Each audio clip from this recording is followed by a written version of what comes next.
அதிமுகவை அழிக்கும் நோக்கிலேயே அக்கட்சியுடன் பாஜக கூட்டணி அமைத்திருப்பதாக அரசியல் கட்சித் தலைவர்கள் விமர்சித்துள்ளனர்.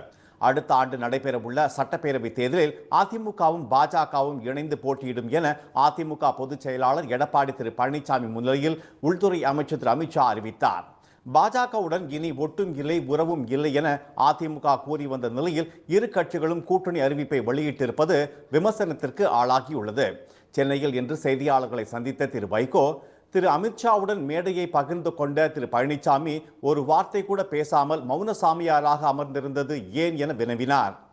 அவர்கள் பாரதிய ஜனதாவுக்கு எடுபிடி போல இருந்து கொண்டுதான் நேற்றைக்கு அந்த நிகழ்ச்சியை நடத்தி காட்டினார்களே தவிர அண்ணா திராவிட முன்னேற்ற கழகத்திலே இருந்து ஒரு வார்த்தை யாரும் பேசவே இல்லை. அதிமுகவை கபலீகரம் செய்யவே பாஜக கூட்டணி அமைத்திருப்பதாக கூறிய விசிக தலைவர் திரு திருமாவளவன் அதிமுக தொண்டர்கள் விழிப்புடன் இருக்க வேண்டும் என எச்சரித்துள்ளார். அதிமுக வாக்கு வங்கியை தங்களுக்கான வாக்கு வங்கியாக மாற்றி கபலீகரம் செய்து கொள்வது அவர்களின் உத்திகளுள் ஒன்று. அதிமுக தொண்டர்கள் எச்சரிக்கையாக இருக்க வேண்டும்.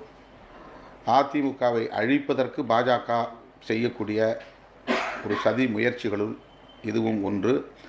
எடப்பாடி பழனிசாமி அதிமுகவின் கடைசி அத்தியாயத்தை எழுதி வருவதாக திராவிட கழக தலைவர் திரு கி வீரமணி தெரிவித்துள்ளார். தஞ்சையை அடுத்த வல்லத்தில் செய்தியாளர்களிடம் பேசிய அவர், அதிமுகவை அணைப்பது போல அணைத்து அக்கட்சியை அழிக்க திரு அமித்ஷா துடிப்பதாக கூறினார். பாஜகவை சைத்தான் என விமர்சித்த அதிமுக அக்கட்சியுடன் கூட்டணி அமைத்தது ஏன் என்ற கேள்விக்கு பதிலளித்த முன்னாள் அமைச்சர் திண்டுக்கல் திரு சீனிவாசன், அரசியலில் ஒரு கட்சியை மற்றொரு கட்சி தூற்றுவதெல்லாம் சாதாரண விஷயம் என்றும் அதையெல்லாம் துடைத்து போட்டுவிட வேண்டும் என்றும் கூறினார். ஒவ்வொரு முறையும் இருக்கிற சூழ்நிலையை பொறுத்து அரசியல்வாதிகள் பேசுவார்கள். இன்னைக்கு இருக்கிற சூழ்நிலையில் இதுதான் எங்களுடைய சூழ்நிலை என்பது சொல்லியிருக்கிறோம். போன தடவை பேசுனதுக்கு முந்தி பேசுனது எல்லாத்தையும் கம்ப்ளீட்டாக நீங்கள் தொடச்சிடணும், கம்ப்ளீட்டாக காலி பண்ணிடுங்க. இப்போ இருக்கிற நிலை தான் உண்மையான நிலை. திரு மோடி தலைமையிலான தேசிய ஜனநாயக கூட்டணியில் தாங்கள் நீடிப்பதாக அமமுக பொதுச் செயலாளர் திரு டிடிவி தினகரன் தெரிவித்துள்ளார். அதிமுக ஒன்றிணைவது குறித்த கேள்விக்கு பதிலளித்த அவர், சிலருக்கு பரந்த மனது இல்லை என எடப்பாடி திரு பழனிசாமியை மறைமுகமாக விமர்சித்தார்.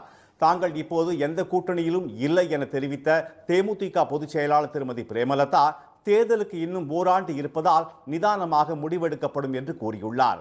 பழைய பங்காளியான அதிமுகவை பகிரங்க கூட்டணியாக பாஜக மீண்டும் கைப்பிடித்திருப்பதில் ஆச்சரியம் இல்லை என தெரிவித்துள்ள தவேக தலைவர் திரு விஜய், ஏற்கனவே 3 முறை தமிழக மக்களால் நிராகரிக்கப்பட்ட நிர்பந்த கூட்டே இப்போதும் ஏற்பட்டிருப்பதாக கூறியுள்ளார்.